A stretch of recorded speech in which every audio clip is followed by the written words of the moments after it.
Doon, sit. Sit lang, doon. Hindi kita bibigyan ng pagkain.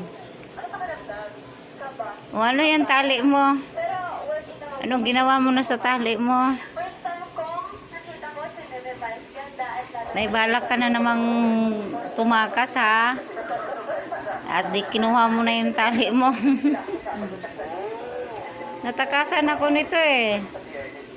Kumuha lang ako ng tubig. Gulat ako, nasa kalsada na.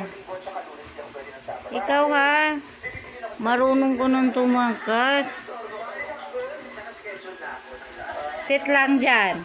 Hindi kita bibigyan ng pagkain pag umalis ka dyan. Mga 5 minutes. Tingnan mo, hindi pa nga nag-ilang minuto. Dito lang. Hindi kita bibigyan pagkain. Balik dito, balik. Balik, dito. Walang pagkain.